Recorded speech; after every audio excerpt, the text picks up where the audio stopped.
Bienvenue sur ma chaîne YouTube consacrée une fois de plus à la santé, nutrition et bien-être.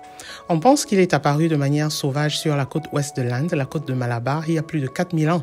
Il a fallu attendre un millénaire pour commencer à le cultiver, soit 3000 ans. Une des plus anciennes traces écrites provient du livre d'Apicus qui ne la nomme pas poivre, mais reine des épices. Sa valeur par le passé était absolument incroyable. On mesurait la richesse par rapport aux réserves de poivre possédées par les bourgeois. Cette épice servait de monnaie d'échange à payer les impôts, la dot ou encore les rançons. C'est d'ailleurs de là que provient l'expression « payer en espèces » qui veut dire « payer en épices ». Le poivre est une épice obtenue à partir des baies poussant en grappes sur les lianes de différentes espèces de poivriers. L'appellation de poivre sans précision est réservée aux fruits du poivrier noir Piper nigrum, d'où proviennent le poivre noir, le poivre blanc, le poivre rouge et le poivre vert.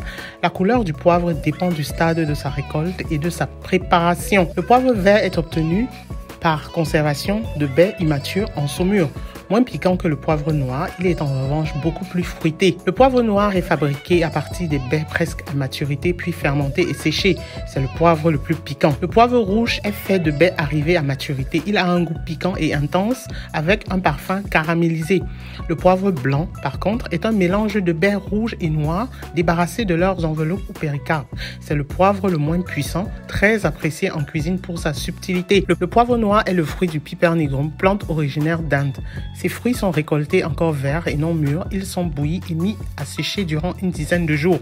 C'est alors qu'on obtient des petits grains noirs et desséchés du poivre. Mais le poivre noir avec lequel nous avons l'habitude de relever la saveur de nos plats a d'autres propriétés que celles culinaires. Ce poivre a des vertus digestives indéniables. Il est d'ailleurs utilisé dans la médecine douce ayurvédique depuis des siècles. Le poivre noir est obtenu par le séchage de poivre presque mûr. Il passe alors de la couleur verte au noir. La fermentation concentre les arômes et donne toute sa puissance aromatique au poivre. Suivant son terroir, il peut être plus ou moins côté, parfumé, savoureux. Parmi les plus célèbres, citons le poivre noir Votipériphérie de Madagascar, excellent pour les viandes blanches, les poissons, les pommes de terre, le poivre de Campote que l'on appréciera avec les viandes rouges, les marinades ou les confitures, le poivre Sarawak divin avec les poissons gras, le poivre long, une merveille dans les potages, ou encore le poivre noir de Kerala, délicieux dans une salade de fruits. Le poivre noir, forme plante, est une liane qui appartient à la famille des Piperacées. Il est cultivé dans la zone tropicale de la côte de Malabar. Ses feuilles sont de forme ovale. En fonction de la consommation souhaitée et des goûts, les fruits du poivrier seront cueillis à différents stades. Le poivre noir est par exemple un fruit ramassé presque à maturité. Il est ensuite consommé entier, broyé ou concassé, tandis que le poivre noir, avant d'être réduit en poudre, se présente sous la forme de grains. En matière de choix pour ce qui est du blanc ou du noir, le choix du poivre dépend de ses arômes. En effet, tous les poivres ont leurs propres caractéristiques leur permettant d'être uniques.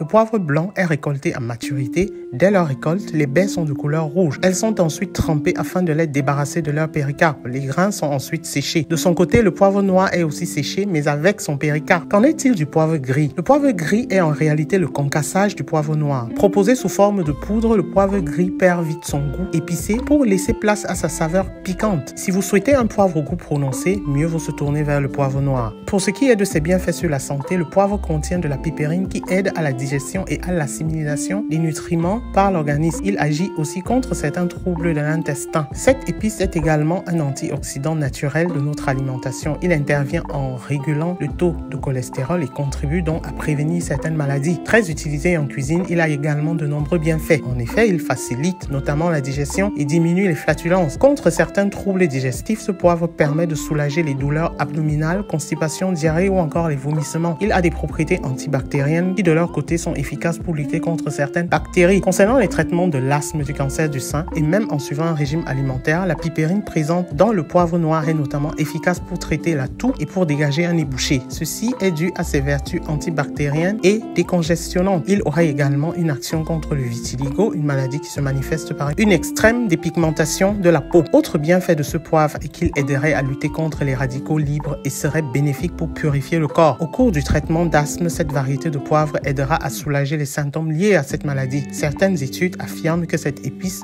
aurait une action contre le cancer du sein. Selon elle, la combinaison de la pipérine, actif du poivre noir, et de la curcumine, principal actif du curcuma, limiterait ou inhiberait le renouvellement des cellules cancéreuses. Dans le cadre d'un régime alimentaire, vu son composé très peu calorique, le poivre noir peut être intégré à un régime minceur. Son goût prononcé est également bénéfique pour assaisonner les plats et rehausser les saveurs essentielles en cas de régime. Ce poivre est conseillé dans certains régimes pour lutter contre l'obésité. En effet, il favorise la régulation de la chaleur corporelle qui aide à lutter contre les graisses. D'ailleurs, des salons de relaxation proposent des massages à base de poivre noir. Massage pratiqué sur les zones musculaires tendues ayant pour but de détendre les zones rigides qui permettra au sujet une relaxation assurée. Cette épice est aussi expectorante et antiseptique. Des études de cette épice sont en cours pour ses propriétés médicinales. Des pistes de recherche s'orientent vers la stimulation de la mémoire et son aspect anti-inflammatoire. Associé au curcuma, le poivre noir procure de réels effets sur la santé. Combiner ces deux épices est une très bonne idée pour multiplier leurs vertus respectives. L'huile essentielle de poivre noir a de nombreux bienfaits. Fortifie les muscles avant une activité sportive intense, stimule l'activité digestive, tonifie l'organisme. Bref, le poivre noir est un anti-inflammatoire efficace. Concernant les éventuels effets indésirables, on peut dire que malgré ses vertus intéressantes, le poivre noir est à tenir loin des yeux au risque de provoquer des rougeurs et sa consommation limitée en cas de grossesse et allaitement. En définitive, cette épice s'utilise en cuisine pour assaisonner les repas et leur apporter une saveur supplémentaire. Pour la préparation des infusions été, un supplément de poivre en fonction de son goût est et reste facultatif. En dehors des supermarchés et des épiceries bio, le poivre noir est très facile à trouver, même sur le net, où le trouver est précisé en description. N'hésitez pas à vous munir de cette minuscule arme tout-terrain qu'est le poivre noir. Au revoir!